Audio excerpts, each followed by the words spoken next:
Budidaya. Kali ini kita berada di Sumarekon Mall Serpong yang berada di lantai LG. Nah, saat ini kita lagi podcast lagi nih, kembali lagi bersama kami dengan saya Lulu Imtina Mutia dan rekan saya Maulana Isnabillah. Nah, kali ini kita akan membahas lagi-lagi masalah yang sering banget dihadapi di dunia aquaculture nih.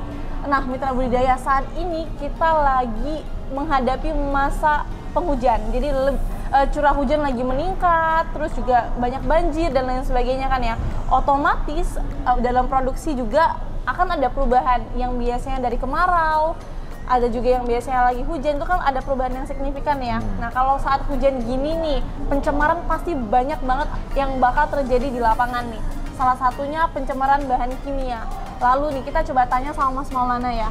Biasanya kalau lagi banyak pencemaran gini, tindakan preventif apa sih yang penting banget untuk dilakukan oleh teman-teman mitra budidaya nih? Oke, bagus banget ini pertanyaannya. Oke, jadi untuk mengatasi ya semua dari suatu pencemaran, tadi kan ada fluktuasi dari musim penghujan dan juga musim kemarau, kan pasti berbeda ya untuk keadaannya dan kondisi di air. Mungkin untuk dari Yuki Water Treatment sih untuk pencegahan, untuk memberi saran untuk pencegahan yang baik, untuk tindakan preventif, untuk budidaya khususnya di budaya udang ya. Itu biasa kita juga, yang pertama kita harus menjaga kualitas airnya. Boleh. Yang kedua itu kita harus menjaga sumber airnya. Boleh. Yang sebelum masuk ke dalam suatu kolam budidaya. Yang ketiga itu kita harus mengecek untuk biosecurity-nya dan juga manajemen sumber daya dan juga manajemen dari sistem budidaya kita, seperti itu juga. Jadi untuk dari tindakan-tindakan yang harus kita lakukan untuk mencegah terjadinya pencemaran tuh banyak banget nih kan ya. Ada berbagai macam cara yang bisa kita lakukan. Sumber air yang utama, juga kita juga tindakan biosecurity dan lain sebagainya nih. Cuma kita bahas satu persatu nih Kak. Kalau yang pertama tadi nih, sumber air, masalah mengenai sumber air tadi, kan kalau sumbernya di laut lepas gitu kan kita nggak pernah tahu nih kan dari mana dia berasal, campuran apa yang terjadi di sana, kandungan apa dan lain sebagainya. Apalagi mitra budidaya ini kan pasti tentunya itu masalah yang paling sering banget dihadapin itu TOM. Oke, betul. Jadi tinggi banget TOM nih di perairan ya. Tindakan apa ya? Adakah salah satu produk dari Yuki Water Treatment ini yang bisa menjadi solusi untuk para mitra budidaya saat ini? Oke, ada Kak. Tentunya ada ya. Iya, betul. Boleh. Oke, jadi benar ya kalau misalnya satu pencemaran kan bisa dikatakan untuk kadar pencemarnya di dalam air kan tinggi. Seperti tadi kan TOM atau total organic matter-nya di dalam air. Nah, untuk TOM sendiri ini untuk sebelum masuk ke dalam udang itu sebenarnya kita harus bersihkan dulu atau kita kurangin dulu untuk TOM ini untuk mencegah dari udang ini tidak terkena paparan dari TOM ini, karena TOM ini bisa menyebabkan suatu penyakit yang nantinya akan masuk ke dalam kolam udang. Nah, sebelum TOM ini untuk masuk ke dalam kolam budidaya kita harus kurangin. Nah, kuranginnya ini dengan cara proses filtrasi atau bisa kita namanya itu pre-filter kan. Pre-filter, wah Ya, menarik banget namanya pre-filter ya. Yuki ini kan salah satu salah satu perusahaan water treatment yang tentunya pre-filter adalah andalannya nih. Pre-filter apa sih Kak yang biasanya Yuki tawarkan untuk para pembudidaya di luar sana? Oke, jadi kalau misalnya para pembudidaya udang ya khususnya kan biasa menggunakan air laut nih. Benar. Nah, untuk jenis pre-filter yang biasa kita gunakan, khususnya yang pertama tadi kan untuk untuk mengurangi TOM ya Kak. Yap, benar sekali. Nah, untuk mengurangi TOM sendiri itu kita menggunakan pre-filter dengan media itu biasa kita menggunakan carbon filter Kak. Oh, carbon filter ya? Nah, carbon filter itu biasa selain mengurangi dari TOM dan juga TOM ini kan tadi berbahaya ya. Selain mengurangi TOM juga kita bisa mengurangi dari toksin yang juga berada di perairan. Karena kita kan tahu sendiri nih Kak, untuk suatu budidaya udang kita kan pasti untuk satu tempat, untuk tempat tambak, untuk tempat dan tambak yang satunya itu kan berdekatan nih Kak. Oh iya, banyak ya berdekatan. Betul. Di kiri, di kanan, di belakang ya. Betul. Jadi kalau misalnya yang tambak yang sebelah itu melakukan pembuangan air dan yang tambak sebelah satunya itu kita memasukkan air yang mana airnya kan tadi sebagai salah satu sumber airnya utama nih. Nah, untuk mencegah itu kan pasti yang ditambak sebelah kan mengeluarkan dari air yang udah hasil kotoran ya. Itu kan nanti akan menyebabkan pencemaran. Benar, nah, amoniaknya tinggi ya. Iya betul, amoniak bener. tinggi dan juga yang lain-lainnya. Nah, carbon filter ini bisa mengurangi dari semua pencemaran yang ada di air seperti toksin dan juga yang lain-lainnya.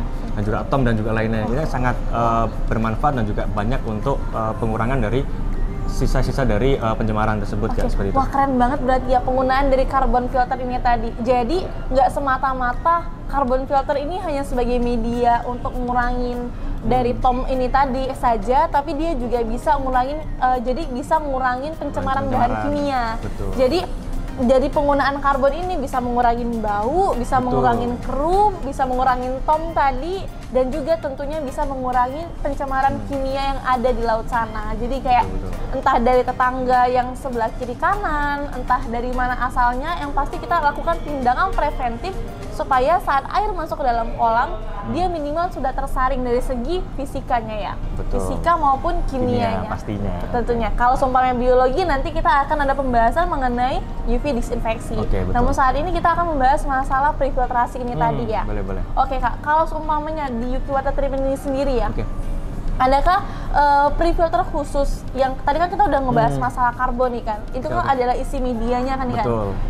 Tentunya juga pasti UV water treatment punya ciri khas kan untuk karbonnya dibandingkan karbon-karbon di luar sana kan ya.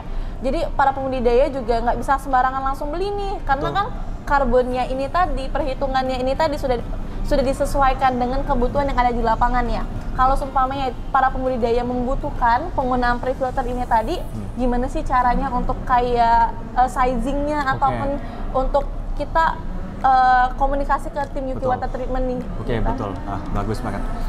Jadi dari UV water treatment sendiri itu kita memiliki tadi ya, seperti medianya kan seperti tadi carbon filter itu juga khusus untuk kita gunakan untuk tambak udang.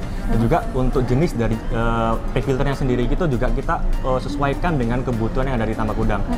Mungkin yang pertama cara kita untuk memilih ya untuk dari prefilter yang benar.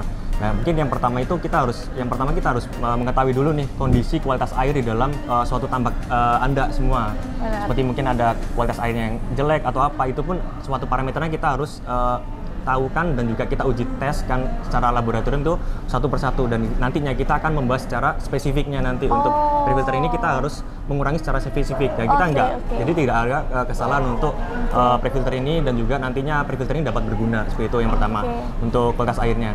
Oke, yang kedua kita harus mengetahui dulu untuk kayak flow rate dan juga kebutuhan airnya nih Kak. Jadi yang kedua itu kita harus tahu mungkin di tambak udang gitu kebutuhan air hanya untuk top up air, dan juga mungkin berapa persen aja nih Kak. Dan juga mungkin kan nggak terlalu banyak, dan juga kita harus tahu untuk berapa durasinya, berapa flow rate-nya, kebutuhan airnya itu seberapa. Jadi kita bisa semuanya itu kita lakukan secara proper sizing, dan itu kita ukur nanti sehingga prefilter ini jadi seperti proper sizing seperti itu.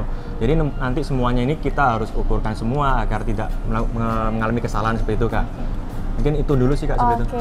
Jadi nih teman-teman para pembudidaya, seperti yang sudah dibahas sama Mas Maulana tadi, bahwa sebenarnya yang kita bahas di awal masalah karbon itu tadi nggak cuma masalah karbon doang. Jadi karbon ini tadi hanya dikhususkan dengan masalah tertentu seperti pencemaran tadi, ataupun masalah tom, keruh, bau yang sifatnya fisika.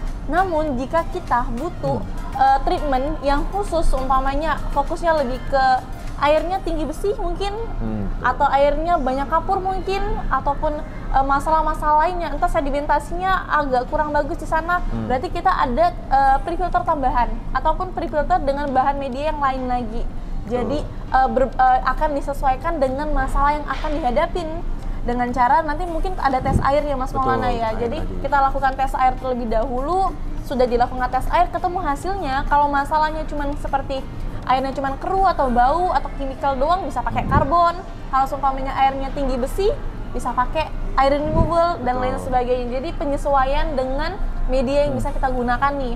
Terus masalah yang kedua tadi nih, tentang pembahasan proper sizing tadi ya. Berarti teman-teman para pembudidaya di luar sana dibutuhkan banget nih untuk dari tim aquaculture diberikan kayak data-data seperti mungkin pompa ya Mas ya? Oh betul, ya pompa juga. Pompa tentu dibutuhkan. Jadi kita flow rate ya, karena untuk menentukan flow rate tadi kan ya, jadi nggak enak sembarang supaya nggak terlalu tinggi cost-nya, dan juga untuk dari sistemnya bisa bekerja secara optimal tentunya. Betul sekali Kak. Oke, berarti keren banget nih UV water treatment sudah dalam tahap yang mana memberikan solusi lah, memberikan solusi untuk para mitra budidaya ini di luar sana kan. Jadi hasilnya tentunya akan lebih optimal lagi diharapkan. Gitu. Mungkin dari Mas Maulana ada tambahan lagi? Oke, mungkin cukup seperti itu dulu. Nanti kan ini pembahasan tentang prefilter ya. Nanti kan ada pembahasan lain seperti ada UVC dan juga teman-teman yang lain nih. Nanti stay tune aja sama kita. Jangan lupa stay tune. Terima kasih banyak. See you next talk.